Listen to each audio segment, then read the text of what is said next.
So what do you think of that area? Oh my gosh. And oh my gosh, you have spiders on you. How did that happen? Why is there so many spiders on you? Anyway, hi, my name is Juanita. I'm on 5 acres and I'm in Zone 8 in the Pacific Northwest. Welcome. Oh my gosh, today I'm excited because today is going to be the last of my garden transformations for the season. This garden space right behind me looks really beautiful at the beginning of spring and the very first part of summer. But right after summer starts, the plants start flopping down and things just aren't looking all so well. So what I want to do is I want to recreate it, alleviating some plants, which I will walk you through all the plants that I am going to be removing. I'm going to walk you through all the plants that possibly may stay, and then I'm going to give you a sneak peek of the plants that are possibly going to go in this area. It's going to look amazing. And what I want out of this garden area is plants that are going to start blooming starting from spring all the way into fall, and then have some winter interest as well. So I'm going to go ahead and get started. The sun is just leaving my face, thank God. And so let's get a good bird's eye view of what this looks like now. Okay, so here is the garden space I'm going to be working in. It's not a very large garden space. I would say if I'm going this direction long and this direction in width, I would say probably 6 feet, 6.5 feet wide. So it's not very large, but it gets full sun. So all the plants that I'm going to be planting here are going to be sun-loving plants. And in the fall, because that's where we're at now, it does get more shaded, but it still gets full afternoon hot sun. Now, I'm going to be removing this climbing rosebush. I'm going to be removing the crocosmia, and I think this is a Lucifer, and the crocosmia, which I think is an Emily, looking at the, just the flower. Those two I'm going to be removing completely. I don't know what I'm going to do with them, but to me, they're beautiful plants, but I think in the right garden spot, I think they'd be fine, but in this garden space particularly, not so much. I have a daylily here that I'm going to be removing. The Peruvian lily here I'm going to keep. This is a hardy fuchsia that I'm going to be keeping here. This one came from my Portland home. It's probably already rooted into the ground, but it's actually in a pot. The rose bush I'm going to actually be removing and placing over by my driveway. The daylilies, I'm not sure if I'm going to just bring them closer to the edge and keep them here or just take them somewhere else. The blue spruce globe over here is going to stay. I think this is going to be a beautiful placement for it. It's already adapted to this area, even though it's in a container. So I'm going to plant it just right where it's at. So what I'm going to be planting in place of that rose bush, I'm going to be placing a Larson cypress. This is going to get about 6 feet tall, and it'll have the needed height over there. Then I'm going to be planting a variety of Echinacea coneflowers. Hot lip salvia over here. I'm going to be planting some penstemon, and this blooms all summer long. I have one over my driveway right over there, and that thing is a profuse bloomer. Then I have a pincushion, and then I have over here a chocolate cosmo. I may end up planting some sedums here, and then I'm going to be planting this little blue stream. Not going to get very big and tall. I'll go over that at the end. But this is going to look absolutely gorgeous, along with all the pinks and reds that are going to be in this garden space. So I'm going to go ahead and get started. I really hope you enjoy this, and I hope you enjoy the music, and then I will see you at the end. I'm basically just going to be using maybe a couple shovels and maybe my auger and my trusty pruners. And I'm going to start with removing the crocosmias and start with that and work my way over to the rosebush, because that is going to be a killer. Probably going to thorn me to death.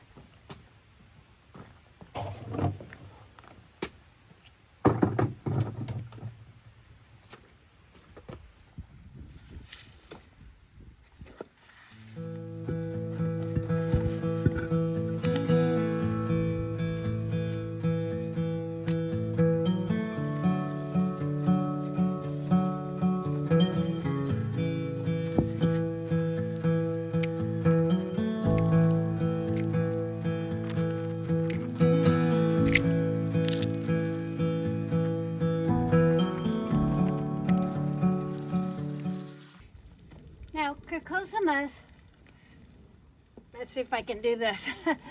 Now, crocosmias are not very deep rooted. These are very small bulbs, but they multiply. Like you might be able to see, there's 1, 2, 3 bulbs almost climbing right on top of each other.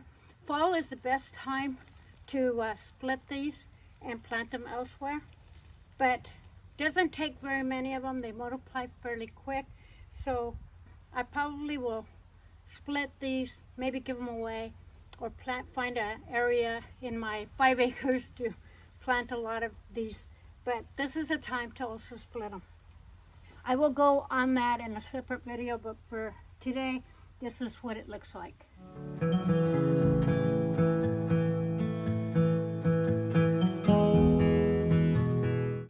Look at how large this roots are on this fuchsia. So what I'm going to do is I'm going to cut it and slice it over here so I'm not cutting any of these roots. I have one bloom coming in. I don't know if you can see that. See that one bloom, that little red dot right here? See that? Got one bloom. This is a beautiful hardy fuchsia. So let's do that.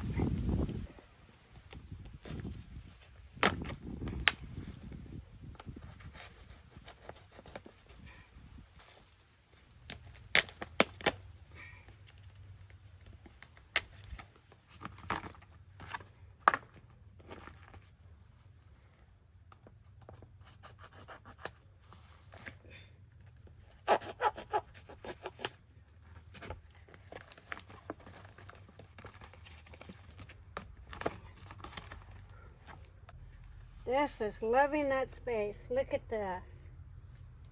Look at all that new growth. Yeah, we're going to put that aside, and then I'll plant that. So this is also a good time in the fall to pull out and divide your daylilies. This one didn't bloom very well, I'm going to guess, because it's pretty congested. Daylilies multiply just like crocosmias quite a bit. So if you don't divide them, you're not going to get a lot of flowers. So I'm going to go ahead and divide this and put it in a different garden spot. Wow, this just does not want to move.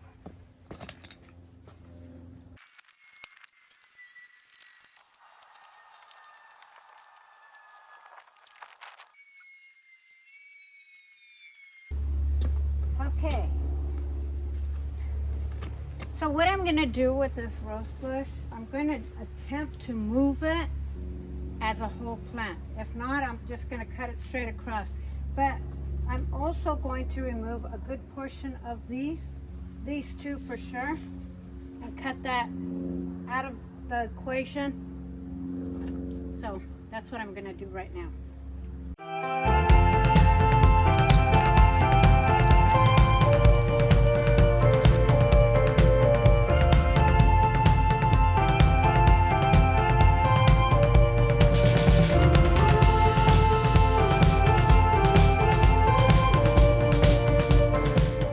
Okay, so what do you think of this arrangement? Pretty good, huh? I'm gonna love it.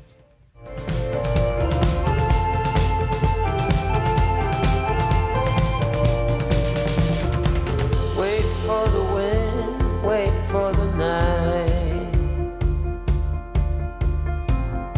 Stand here a while, take a little time. Okay, I am almost there. Last night after completing this whole garden space, I got to thinking, wow, I don't think that little Lawson cypress is going to do the trick over here. Now that is going to grow 6 feet tall, 15 inches wide, but that is over 10 years.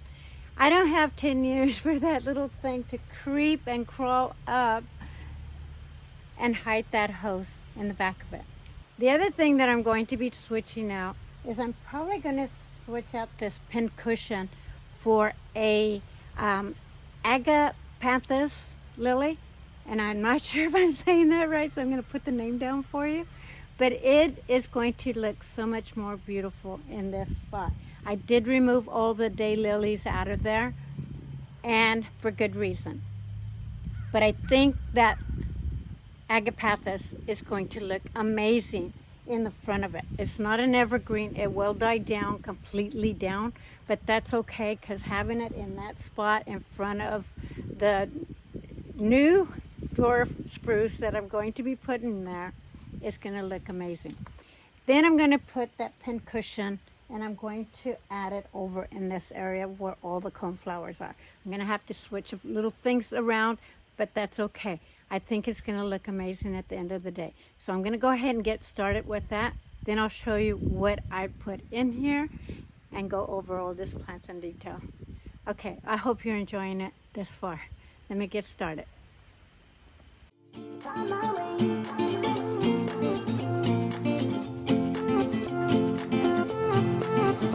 A new place, a new home, for a while, let me feel alive. Nothing to hold me back, take my time, just enjoy the ride. A new man passing by, life is good, best I've ever felt. Get me up, somewhere new, somewhere I can find myself. Okay, you guys, I am completely done, and I have to say I really, really love it. Now, I'm going to step away so you can see it, but I had to do some tweaking around with plants, and I am amazed with the outcome, and I think you're going to love it. Let me step away. So here's what my garden looks like now. I added a water feature over here just to eliminate some water issues that I had, and by doing this really brought this garden space to the next level, and I love it. I will talk to you about that once I go up there and show you that feature, but right now let's focus on these plants because that is what this garden was supposed to be about. But before I walk you through all the flowers, doesn't the Alberta spruce spiral and the blue spruce globe just tie this whole garden space together and really anchor it? I absolutely love it. I think they play off really well against each other. Love it, love it, love it. I hope you do too. So over here I have two clematis. Both of them are going to get 8 and 9 feet tall. So I do need to change out this trellis, although it's so gorgeous. I love it, but it's only about 6 feet tall. And so those clematis are going to exceed that, and they're just going to maybe look a little messy if I don't do that. But right now they're dormant anyway, so there's still lots of time to change that out. But the one on the left, my left, which is close to the blue spruce here, that one is called a Vancouver Fragrant. That one there is white with a little bit of pink to purplish color, very much like this chameleon grass over here.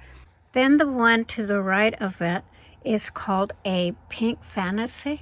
My tags are faded, but that one there is going to be a soft pink with a darker pink in the center with maybe a stripe of the same variations of this grass as well.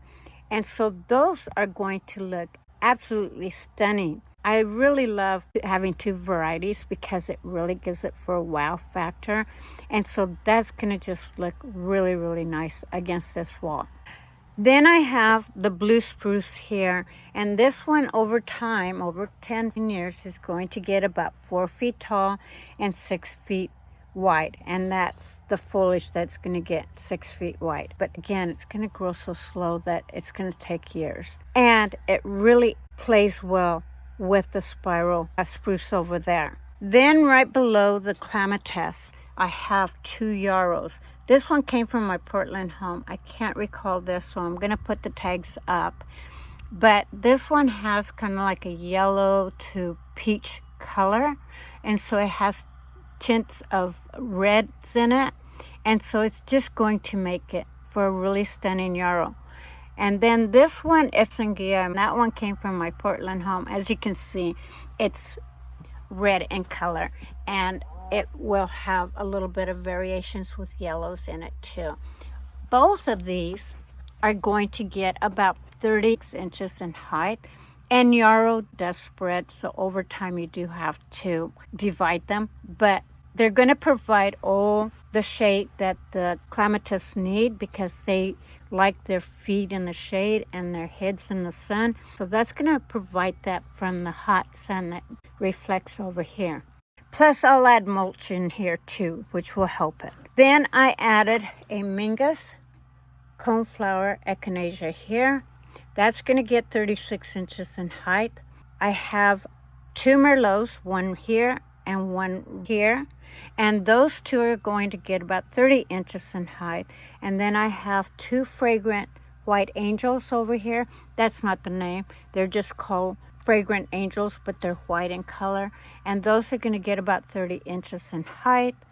And then I have 1 Kismet red over here, which I'll probably try to find an extra one.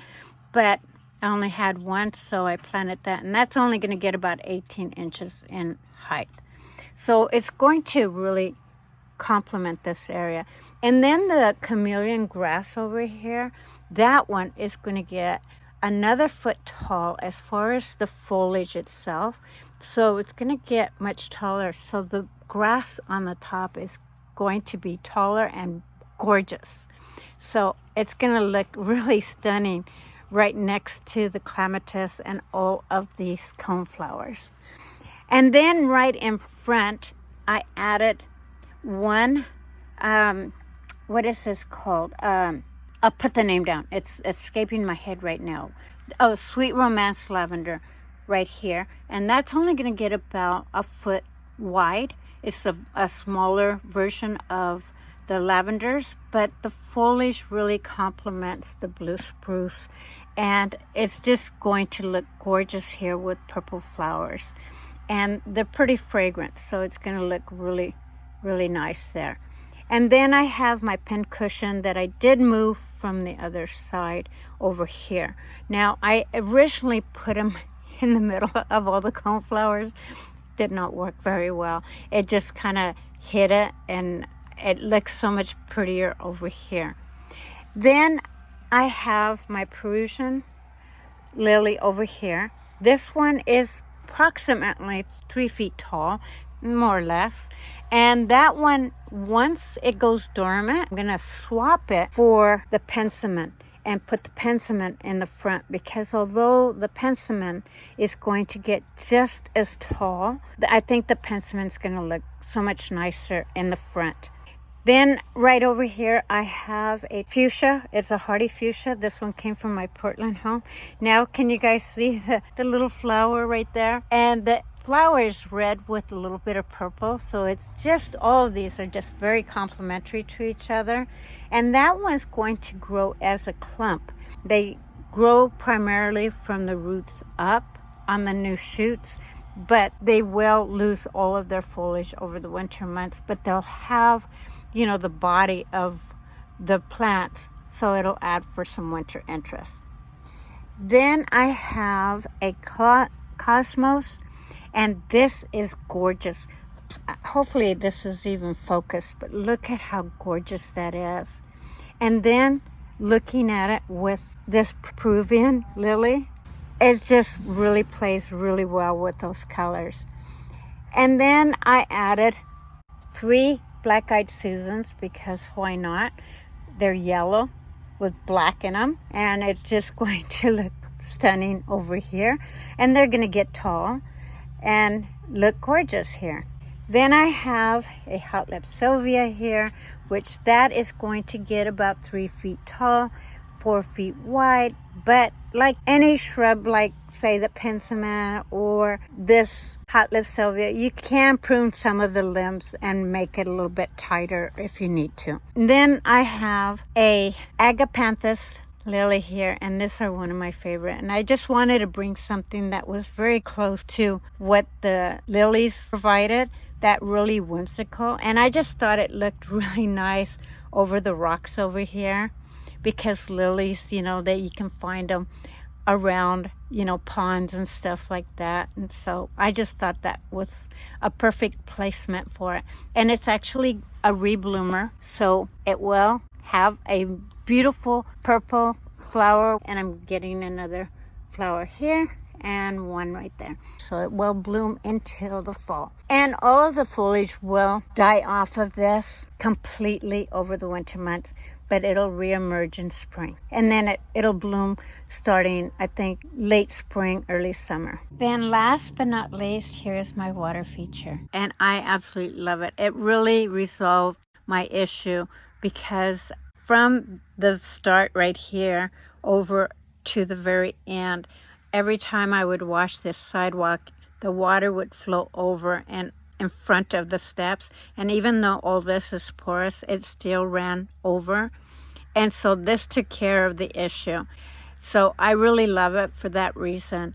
Then I added, let me move over to this side. So looking at it from this side, the larger rock just represents kind of a waterfall effect, and so that was really nice to add in there. And the glass goblets really give it that illusion that there's actually water flowing. Now I thought of putting some little white rocks to kind of intermix with the glass goblets, but overall it looks pretty good. Let me know in the comments below what your thoughts are. Would you add little white rocks to the mix, or would you just leave it alone?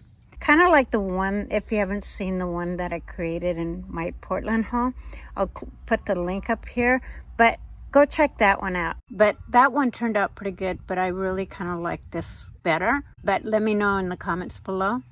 I also added a little pansy that was over in this side. I dug it up and put it there. I will be adding some creeping thyme in that area, but for now that works. Then I added this rock pillar because this came from my Portland home. And anytime that I roll out that hose, I needed something that would stabilize the hose from running over my plants. And so that really helped. Plus, it just completed this whole area. I added the frog because why not? Frogs love water. And it adds some personality to this area. The light will illuminate not only the Berta spruce, but it will also illuminate the walkway and the steps, because out in the country it is very dark and you need light to get up and down the stairs, and that really helped a lot. And the lily is always around ponds, and so it just played off really well in this area. And then last is my spiral spruce. And this really feels a lot softer than it looks. Most spruces are kind of tough and prickly. This one is really kind of soft. It does have a little bit, but what's nice about this spiral is that it's considered a light pruner. So you only prune it like lightly once every 2 years. So that's what's beautiful about that one. Now that one will get about 10 feet tall. Claims to be 10 feet wide, but it's not gonna get like huge. And it is getting late into the evening because it did take me time to do this. So I hope you can see this, but I love it. Let me know in the comments below what you think. Okay, thank you so much for watching. I'll see you guys on my next project.